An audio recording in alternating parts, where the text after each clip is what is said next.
Hello, fellow risk takers, and welcome to my worst investment ever. Stories of loss to keep you winning.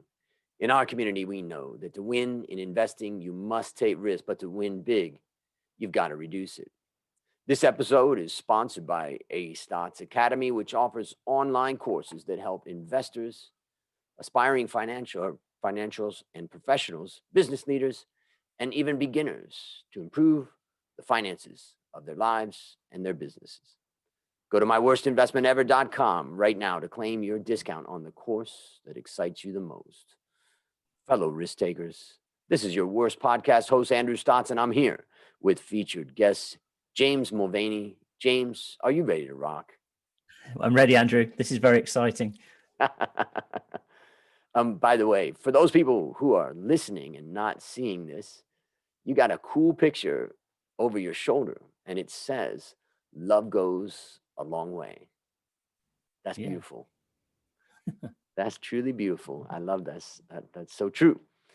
Anyways, so maybe let me just tell the audience a little bit about you so that they get to know what you are doing.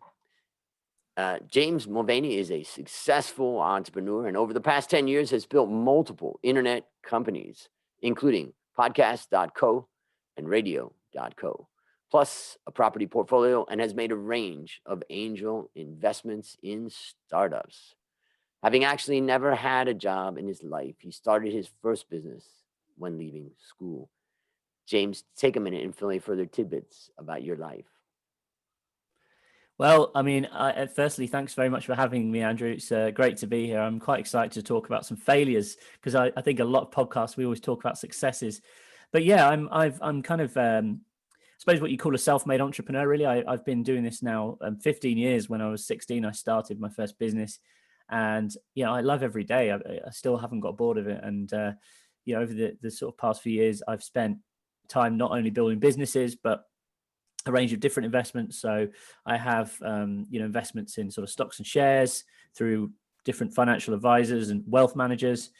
As you mentioned earlier, I've got a small real estate portfolio, which is quite exciting. That's something I've recently got into, and also done a few angel investments. So, but primarily my passion's always been creating software companies and building businesses. And what is it that you would describe as kind of your core strength or your uniqueness in the space of business? I think it's creativity and just a passion and drive to sort of make things work. And I really consider myself a problem solver. I think that's what I like to do. I think business is never plain sailing. You have your ups and downs, you have good years and bad years, just like any job, right? But it's just how you kind of overcome those obstacles and solve problems that kind of makes the difference between, I think, a good entrepreneur and a bad entrepreneur.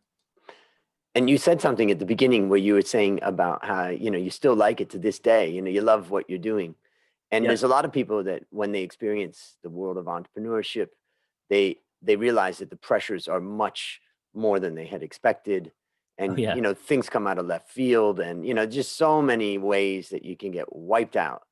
And I'm just curious, like, what is it about you that keeps you going? Or, how do you keep yourself going through a lot of turmoil?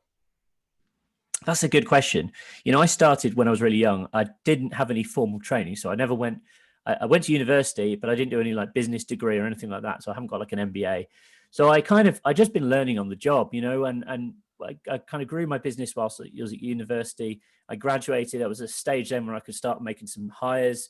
And that was the first sort of wake-up call where I was like, wow, this is scary because now I'm not just responsible for my own sort of well-being and my living. I've got to pay these guys at the end of every month. And if I can't pay them, then, what's going to happen?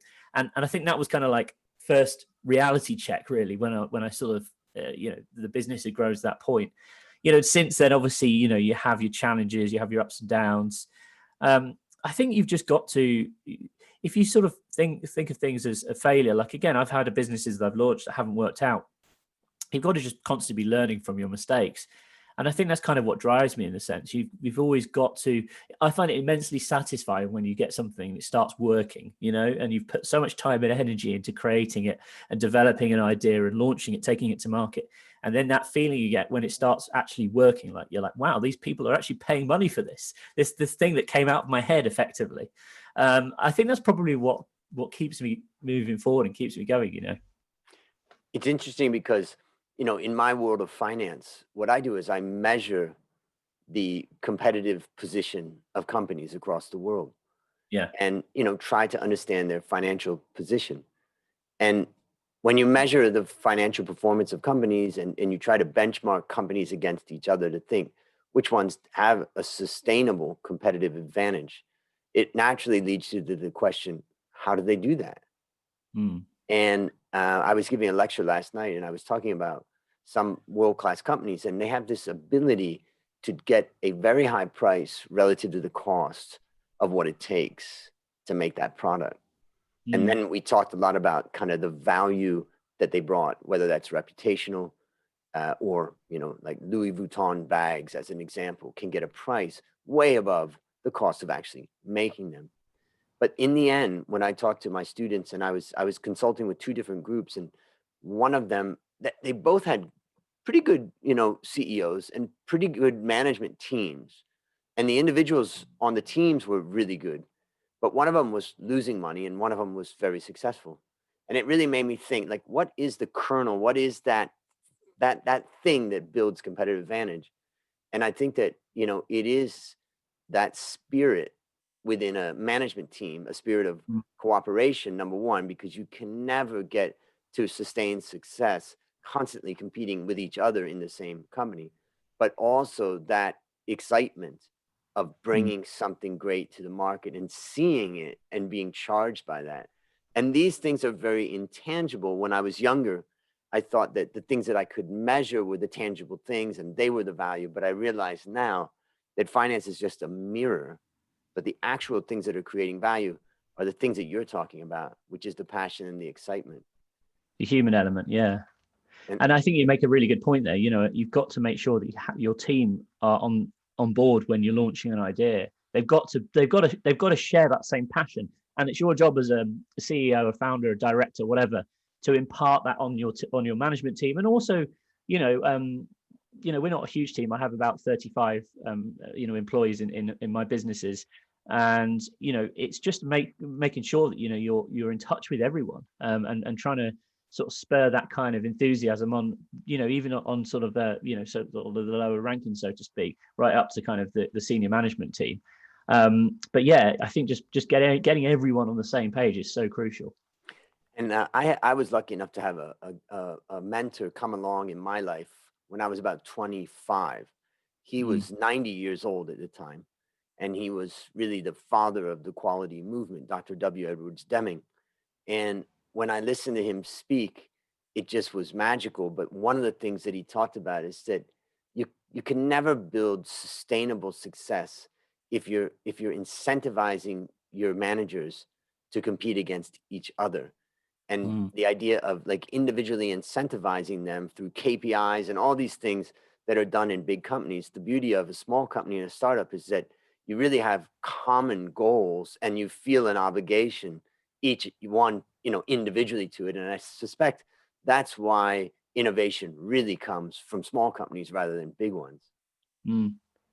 And also, it's funny because, like, even with huge companies, so if you look at McDonald's, I've got lots of friends who started out working in McDonald's, and they all look back at it and have like really good memories. They loved it. They love working for the company, even if they're just, on the back line flipping burgers or whatever. And it's just they've obviously got that part of their business right. I think that's quite interesting for such a huge company, anyway. Well, we have my best friend and I have a coffee business in Thailand called Coffee Works, and it's a factory and it's a B2B coffee roaster. And we've had that Mm. for about 25 years. And let's say we have about 100 staff. But Dale started at the age of 16 or so working at McDonald's. Yeah, And he just had so much respect for their systems and their trainings. It's yeah. very, very impressive. Very Mm. impressive. Well, that's a great intro, and I'm glad to get to know you. But now it's time to share your worst investment ever. We can't go on with all that fun stuff for too long. So, since no one ever goes into their worst investment thinking it will be, tell us a bit about the circumstances leading up to it, and then tell us your story. All right. So, this is probably going back about 4 or 5 years. It was probably about a year after launching radio.co. We'd had a very good first year. I had some profit. I was thinking, okay, how can I invest this? And I'd been very much engaged with the startup scene in the local area over the sort of subsequent years, gearing up to launch and everything. We'd won an award, and I kind of was like, a lot of these startups were pitching for investment. I was really in a privileged position that when I launched my business, I didn't have to take on investment, and it was kind of privately funded. So I was thinking, right, I'm kind of want to leverage my knowledge and my skills as an entrepreneur and invest in some other businesses. So I started going along to various different angel pitching events and sitting, and it was interesting from my perspective, networking, meeting a lot of entrepreneurs who were kind of well beyond the process than myself. They kind of exited their businesses. They were sitting on lots and lots of money, and they wanted to invest that. And again, fascinating characters. So it was really good for networking from that perspective as well, meeting some really successful entrepreneurs. But I was like sat in the room, I'd been to a few pitch events before, but I never sat on the side of like, I'm here to invest my money. So, one of the things that is kind of quite common in angel circuits is the idea of having a syndicate, which is when you obviously maybe 5 or 6 of you get together and invest in businesses. So I very quickly found myself involved in a syndicate with some really top-notch guys. We made a few investments, and it was one of these things where I didn't really know what I was doing because I was kind of completely new to this. They sort of saw me as like, oh, he's the IT guy. He knows how to build mobile apps and software. So any investment that kind of had that element to it, I was sort of responsible for sort of giving like, yeah, okay, I think this is a go or no. And obviously they would have their own opinions and everything too. But ultimately they were like, yeah, any investment we make in an IT kind of focused company, you're going to be the one who's going in and sort of like, mentoring them and managing it, which was fine. I didn't have any issue in that. So we had a few different pitches. I'm trying to think of them. And one of the ones that stood out the most was a concept for a augmented reality game, computer game. Like this was, say, 2016, I think, and there was loads of, at the time, hype around these goggles that you wore, and like you kind of play games. And Facebook had just launched Oculus, and Google had one, I think, and Microsoft would bring. So there was all of this kind of buzz around that, and it's interesting because now looking back at it 4 years later, really these devices they haven't taken off at all. But we were like, yeah, this is going to be a huge opportunity if we can be like one of the first. These guys could be one of the first companies to market with an augmented reality game that's a decent quality caliber. We're gonna be rich. We're going to make huge amounts of returns on our angel investment at that early stage. And this company wanted, I think they wanted 70,000 in it as a sort of like an angel round. So we put in like I think 20, it was maybe 25,000 each between 5 or so, yeah, 75k, something like that.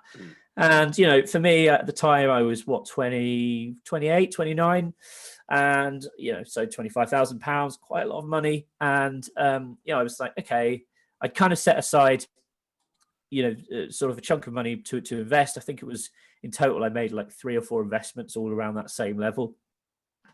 But this one seemed really exciting because it was like cutting edge technology, augmented reality, etc. And the team behind it was 3 guys. They all seemed solid. So one of them was, a computer games producer. He'd worked on big name games, etc. One was a designer, and one was like the developer, programmer. So it seemed like an ideal team. They come up with a solid concept, and they had the skills to sort of bring it to market. So we put our investments in, did all the due deal, sorted out all the paperwork, and they were based in a sort of co-working space, which they got for free, which was a good start. I was like, brilliant, you're not paying for office space here, which was actually in a bank.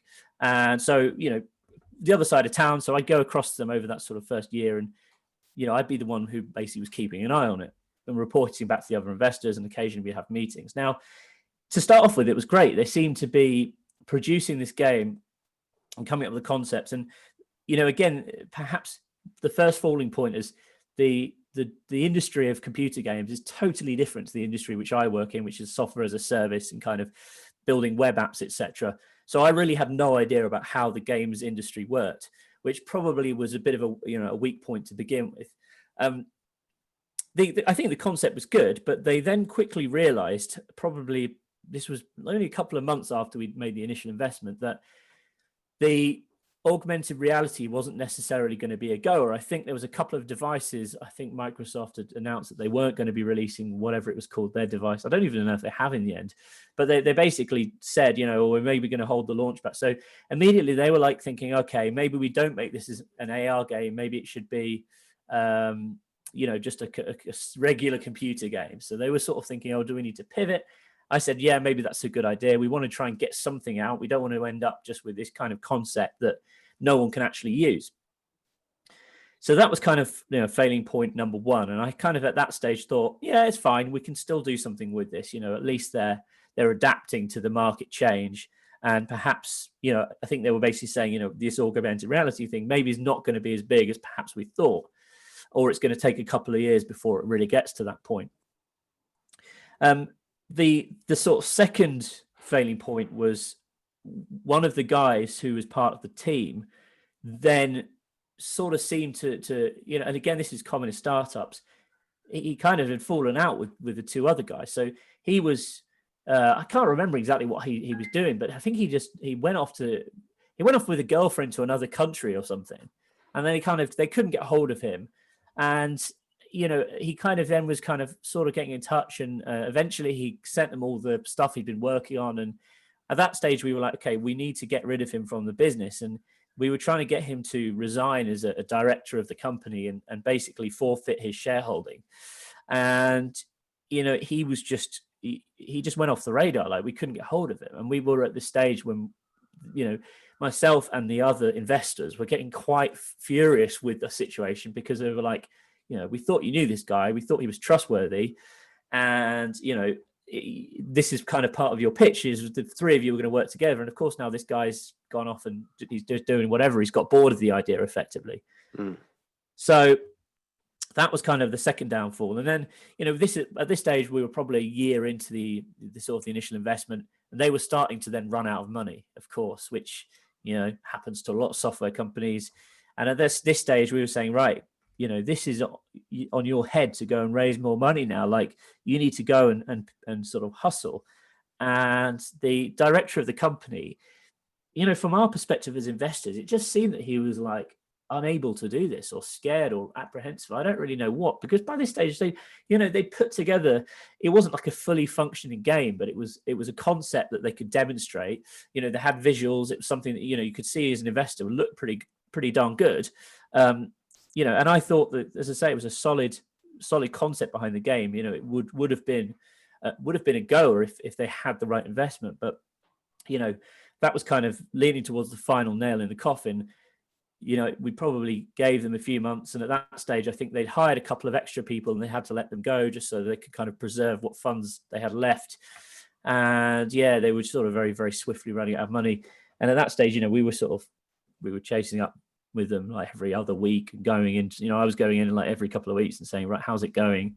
And I think at that stage, it was really frustrating, because I didn't really know what to do, because my lack of experience specifically with how the computer game development cycle works, and the fact that you have to, there's different terminology. So obviously you have to sign it to, almost like when you're releasing music, there's kind of almost like a record label, a studio, I think it's called, which has to, and then there's like distribution partners and stuff. And I really just didn't understand this process at all. Like, I'm used to just building software, putting it on the internet, and then sort of focusing on marketing it. And there was these steps in between, the kind of building the software and then selling it to consumers, which I just hadn't experienced before. So I kind of felt like I was out of control. The situation was out of my control. I couldn't advise them on what to do. But they supposedly spoke to Sony, and they spoke to, I don't know, whatever other games companies that they talked to, and it eventually just got to a stage where the funds had really dried up. And then very unfortunately, the main director had actually became quite ill, which was obviously just one of those things. And and that was it. They ran out of money. They had very little to show for the money we put in. There was obviously no assets involved in the company apart from like $3,000 worth of computers or something. So that was it. There we go. I was 25 grand down, and and that was my sort of first failed angel investment, which was quite painful. Yeah. So tell me what lessons you learned from that. Well, I think partly is going to be, if you don't understand the industry. I was very much thinking, oh, it's computers. I know about computers. I know about building software. Therefore, I'll be able to offer a lot of value to this business.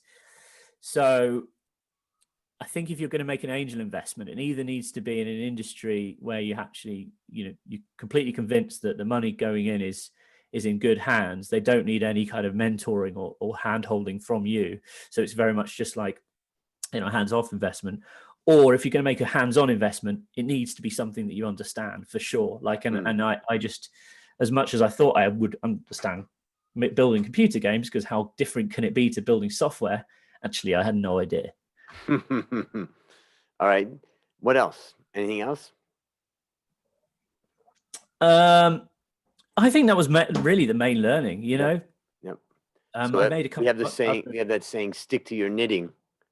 Yeah. Stick to your knitting. I in retrospect, yeah, that's exactly it. I think it was I think I was also really like sold on the idea initially, not just me, probably and the other investors, about the whole augmented reality AR VR thing. And I was like, shiny new object. This is going to be the next big thing. It's a bit of a gamble, but the payoff will be huge because there's going to be so much hype about that. So I suppose that's probably one of the other learnings is, maybe don't invest in stuff that's, or don't, if you're going to invest in stuff that's kind of like really volatile, potentially, be prepared to lose. It could win big. You can lose, of course, just like any investment, but, particularly with something like that's kind of cutting edge and new, like AR. Yeah. So let me summarize some of the things I took away from it. The first thing is, I think there could be a strong argument to say in angel investing, if the company starts to pivot, stop the business. And I know that sounds a little weird because I have the lean startup and all the stuff about pivoting and stuff. Yeah. But you got to have a lot of money, and as I call it at that point is chasing the revenue. You just end up, and if you end up chasing the revenue, you've lost what you originally planned to do. And the original investors did not come in to invest in the skills of this management team to find something. They invested in the skills of this management team applied to this idea. So pivoting is an interesting point in any startup that really is a point from an angel investor's perspective. I think it's a time to take stock. A good way to think about that in the stock market is to ask the question, okay, wait a minute. If I didn't invest in these guys and I've come across them today and I've heard this new idea they've got, would I put money in? And that kind of zero-based thinking helps you to think, clearly. The second thing that I have learned is that there's a difference between starting a new business and a never before seen business. A new business could be a restaurant.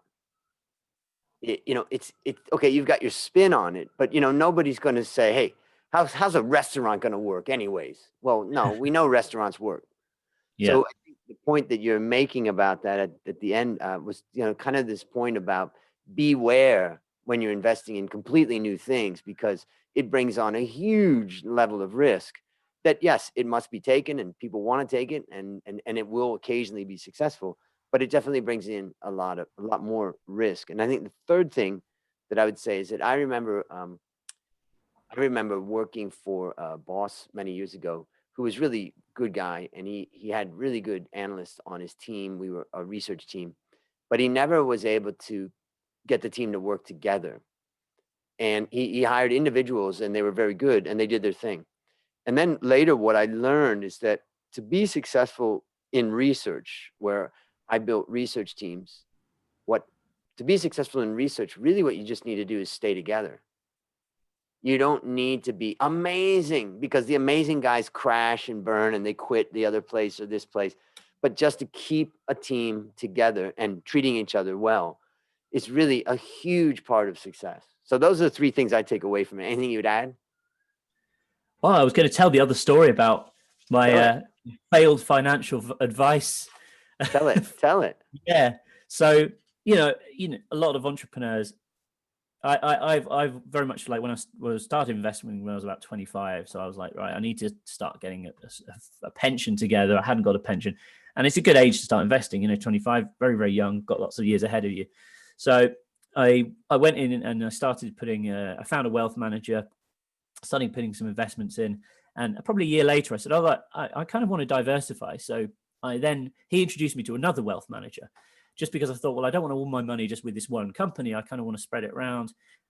So the second company that I was working with, and I won't name them, but it was a prestige wealth management company. They had a good reputation, very old fashioned kind of approach, and quite sort of well known in the UK. And over a space of a year, I invested quite a big chunk of money with them. And I had a catch-up meeting 6 months in. It was fine. I had a catch-up meeting a year later, and the guy turned around to me and said, normally in these kinds of meetings you'd be wearing a suit, and I'm an entrepreneur. I work in software. Like, I've never really worn a suit ever, apart from maybe like the odd wedding or whatever. So it was kind of a bit of a kick in the teeth from this guy who's supposed to be managing my money and obviously taking a fair commission from every penny that I put in. So of course, within 24 hours, I'd said that I wanted to withdraw that money and move it elsewhere, because I was no longer going to work with them. But like, I just couldn't believe it. I was like, goodness me, like, there we go. There's a couple of things about that. The first thing is that you're smart to just walk away. There's a lot of people that stick around for some of that abuse. And if it doesn't make sense, it doesn't make sense. But I had a few good comebacks for you. You could have said, well, I was going to buy it with the profits you made me. Yeah, that would have been good. Yeah. Or I would have said, well, normally within 1 year, people would be making profit for me. But you're a gentleman. Yeah, exactly. Well, there we go. I've never been in a meeting where I've had a comment like that thrown at me. Yeah. And it was just me and him, and I was just so baffled by it. I just don't think I even knew how to react. I just walked away and said, right, okay, screw you, see you later, yeah. All right. So based upon what you learned from this story and what you continue to learn, what one action would you recommend our listeners take to avoid this whole angel mistake? Well, I mean, it is going to be risky business doing angel investments, and I think there's no surefire answer to that. Of course not. I've had another angel investment which seems to be doing really, really well. It's grown from strength to strength, but it's just a case of I suppose just if you're really scared of it, just don't go into something you don't understand. Like, that's basically it. If you go into something you're not 100% sure on, you're going to have to be prepared to lose out. But of course, with like angel investing can be tremendously risky, so. I'm curious if, you mentioned something in the beginning of the story about how these well-respected guys within the syndicate, said, hey, you should do this. You've got the qualifications. And you said, hey, to yourself, you said, I'm not really qualified for that. But, since they asked me. Well, I think at the time, I don't know. I think I probably thought, well, how different can it be? Like, building video games versus building software. Exactly. It's the same. I think they were kind of saying that to me as well. So it was just like, it ultimately, I suppose maybe we could have gone and actually seen if there was an angel investor who had come from that industry. That would have been good. Again, I think the thing is with angel investment, there's a lot of them are very much just like, they consider themselves business experts on all manner of things, and a lot of them are. They have a lot of experience, a wide range of experience across different sectors, and investing into different kinds of companies, and also running their own businesses. But ultimately, you can't know everything about every industry. That's the long and short of it. Exactly. All right, last question. What's your number one goal for the next 12 months? So we've just launched a platform called Matchmaker.fm, which is basically a matchmaking service for podcasters and guests. So if you're interested in getting featured on more podcasts, sign up as a guest. Or if you've got a podcast and you want to book more guests, you can sign up and find lots of interesting people on there. And we've just I think we're about to hit 13,000 users. Okay. And that's been in the first 8 months. We launched this in February 2020. So growing really quickly. I want to try and get to 100,000 users over the next year. Fantastic. Exciting. And I just signed up today, in fact, before this call. So I'm looking forward to exploring and learning what's in it. Let me know how you get on. Yeah, definitely. All right, listeners, there you have it. Another story of loss to keep you winning. Remember to go to myworstinvestmentever.com to claim your discount on the course that excites you the most. As we conclude, James, I want to thank you again for coming on the show. And on behalf of A Stotts Academy, I hereby award you alumni status for turning your worst investment ever into your best teaching moment. Do you have any parting words for the audience? Hey, just go out there and succeed. Do it. Yeah. Well, that's a wrap on another great story to help you create, grow, and most importantly, protect your wealth. Fellow risk takers, this is your worst podcast host, Andrew Stott, saying, I'll see you on the upside.